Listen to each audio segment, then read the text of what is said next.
times 2 is like 2 over 1. No, you already did this.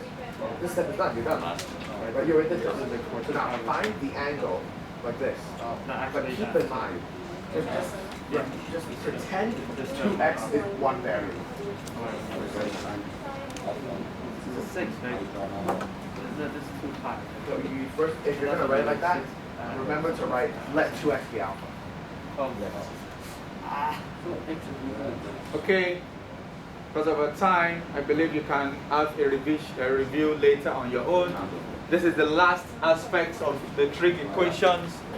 Can I please have your attention? Sorry to interrupt the important discussion you are having. I appreciate that discussion. Ms. Joey, can you help? So please over here first. For SL, this is especially for SL, it's applicable to HL as well. Sometimes you will need to apply these two identities, which are already in your formula booklet, and I sent the formula booklet already. Please get familiar with the formulas in topic 1 to 3, please. Only focus on SL if you're in SL, and focus on everything if you're in HL. Now, these are the two identities. This first identity will be used when you have sine and cosine on separate sides. So raised to power 1. Raised to power 1. Okay? Not only are they raised to power 1, they must have the same angle, because the identity talks about theta, not any other thing else. So you need to adjust it such that sine is at the top, cosine is at the bottom, which means you will have to have minus root 3 here. Actually, the root 3 will come back here. Okay? You get what I mean? Okay. So if I want sine over cosine, if I have here sine x over 2 divided by cosine x over 2, then you agree I will have 1 over minus root 3 here. Do you agree? Yeah. Use your own adjustment, whatever. Okay? At the end, hello, understand this? Yes. Please don't look down, Ryan. This is getting annoying for me, that I have to call you to look at the board. I have to tell you to stop looking down. I don't know what else to do, and it's really, really disturbing me. Okay, so everybody got this? Now, what is this going to become? Tan. Tan of what? X over 2. And this is just minus 1 over root 3. Okay, so it's now one single trig problem. So that's the whole idea. And you do whatever we do. What is the first thing that must be done? Adjust what? Domain. The domain. Remember, the domain is from 0 to 2 pi. Yeah. So when we adjust the domain, it means our adjustment will be, if you want to have x over 2, what do you do here? Divide by 2. So we get what? 0 less than or equal to x over 2 less than or equal to pi. So it means when solving, you only solve with half revolution.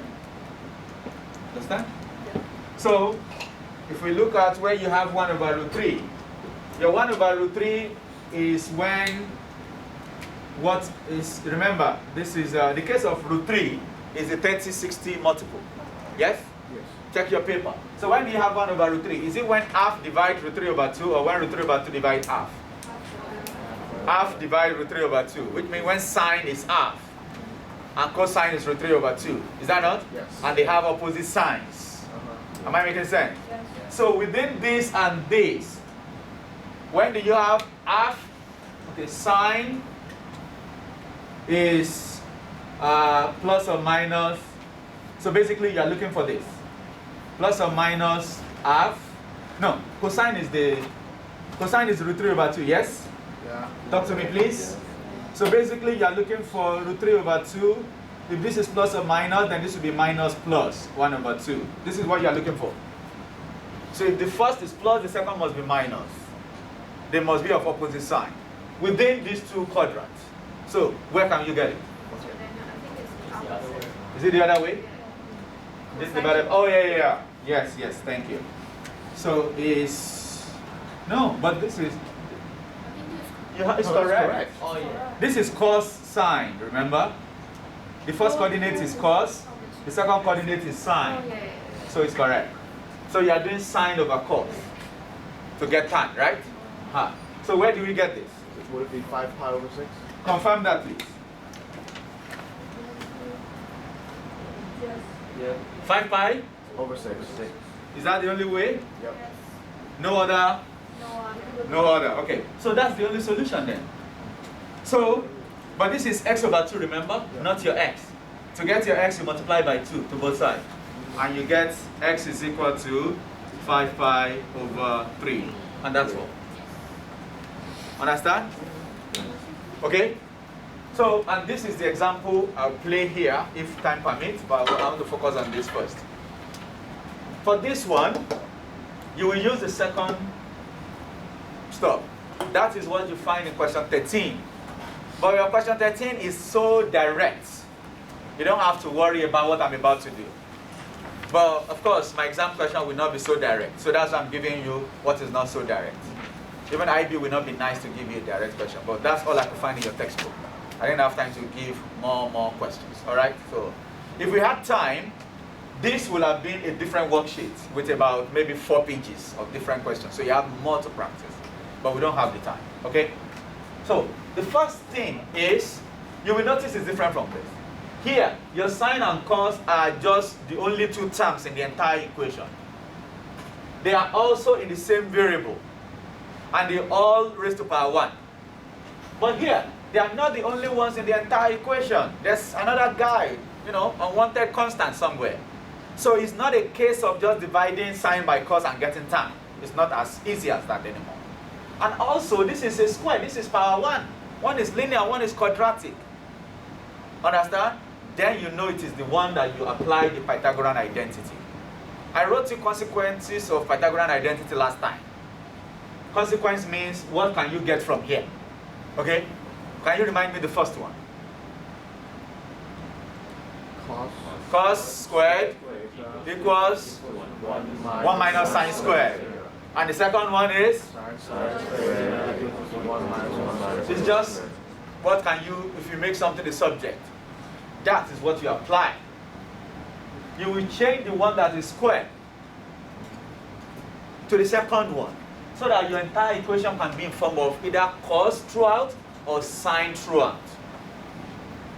Understand? So in my next step, I'm going to change cos squared to 1 minus sine squared because of the Pythagorean identity. Understand? Can you see it already? Yeah. Very good. So this is 2. Then I have what? 1 minus sine squared x. Why this remains what they are. Then you open the bracket. 2 minus 2 sine squared x minus sine x minus 3 equals to 0. Is it looking like something? What? Quadratic? That is the difference here. Okay? So you make sure the square one comes first. So I get 2 sine squared x minus sine x minus 1 equals to 0. And you want to make sure this is positive. So you get 2 sine squared x plus sine x plus 1 equals to 0. So you are thinking of this like you are dealing with a squared, no, 2a squared plus a plus 1 equals to 0. That's how you are thinking about it. Okay, that's how you are, yes, quickly. Wouldn't it be easier to just say, let sine squared x be That's a? that why I needed to wait. Oh, I may be about to say that, so please, just calm down so I don't waste time. So you are thinking of it this way. People that can factorize this directly are welcome to do that. Even in your textbook, it is direct factorization. But students have different level of readiness. Actually, the equation looks similar. Not everybody can go from here straight to here. If you can go from here to here, you're welcome to do that. Battery. You're already. Is it off already? No, it's not. About to. Okay. Is it like, should we shut it down and quickly put this? I brought extra. There's 1 hour and 27 minutes of battery when it started. Just answer my question. I don't have time. No, I don't think so. I don't think it's okay. I think it'll last. If you get any message, please quickly. Okay. This is very important. Some people can go from here to here. So I'm telling you emphatically now, you are welcome to do that. No one will penalize you. So you can, from that step, if you can write it as factors in 2 brackets is equal to 0, you are that fast thinking student, you are welcome to do that. But if you are not that good, please don't attempt to do that, because the bulk of the marks is actually in the following stuff. This is probably just only 1 mark for transforming it. If everything is 7 marks, this is just 1 mark. So you don't want to play, oh, I'm very smart, and ruin your chances of getting 6 full marks. Once your factor is wrong, the equation to be solved is wrong, and you already know how to get these values. It's just that the equation to be solved, you have done it wrongly.